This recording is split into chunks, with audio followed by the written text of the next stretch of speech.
আমাদের মন্ত্রণালয়ের পক্ষ থেকে আমরা 3টা টার্গেট করেছি সংস্কার কার্যক্রমের ব্যাপারে। একটা হচ্ছে দ্রুত এবং স্বল্পতম সময়ে অল্প খরচে মামলার নিষ্পত্তি করা।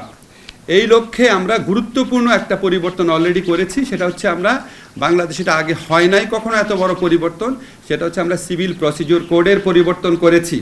আপনারা জানেন, আমাকে অনেক আইনজীবীরা ধন্যবাদ জানিয়েছেন যে আমরা কতগুলো পদক্ষেপ সেখানে নিয়েছি। আপনারা তো জানেন সেই বিধানগুলো আর কি।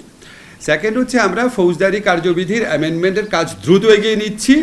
আশা করি আমরা আগামী 1 মাসের মধ্যে এটা আমরা আইন আকারে পাশ করতে পারবো। এটা নিয়ে আমরা একটা কনসালটেশন করেছি, আর একটা কনসালটেশন অতি দ্রুত করব। তো প্রথম লক্ষ্য ছিল দ্রুত এবং স্বল্প খরচে মামলা নিষ্পত্তি করা। এটার লক্ষ্যে আমরা সিপিসি এবং সিআরপিসির অ্যামেন্ডমেন্ট করেছি। সেকেন্ড যে লক্ষ্য সেটা হচ্ছে ন্যায় বিচার নিশ্চিত করা। এটা খুব কঠিন কাজ। ন্যায় বিচার নিশ্চিত করার জন্য আমরা ডিজিটালাইজেশনের কথা চিন্তা করছি। আমরা হাই কোয়ালিটি ট্রেনিং, আমাদের যে জাজদের যে ট্রেনিং কারিকুলাম আছে সেটার কোয়ালিটি ইমপ্রুভ করার কথা চিন্তা করছি।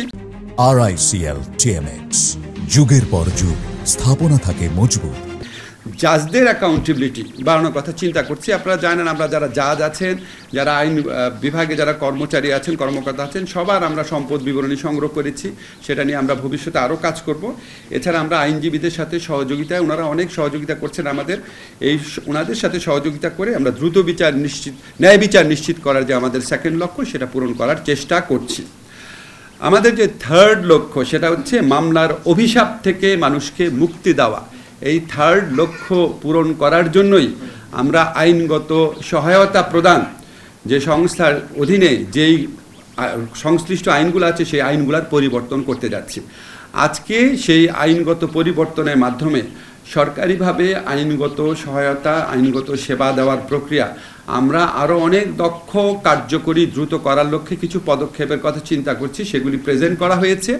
এখানে আমাদের যারা বেসরকারি পর্যায়ে যারা আইনগত সহায়তা প্রদান করে থাকেন, আমাদের যারা সিনিয়র আইনজীবীরা আছেন, আমাদের যারা লিগ্যাল এইড কর্মকর্তারা আছেন, ওনারা সবাই ইনপুট দিয়েছেন। সবার কাছে আমি অশেষ কৃতজ্ঞতা জানাচ্ছি। আজকে ছুটির দিনে আপনারা সবাই আমাদের আহ্বানে আসছেন। UNDPর পক্ষ থেকে আসা হয়েছে, GIZ এর পক্ষ থেকে এসেছেন, সবাইকে অনেক ধন্যবাদ। ILOর পক্ষ থেকে এসেছেন, ধন্যবাদ সবাইকে।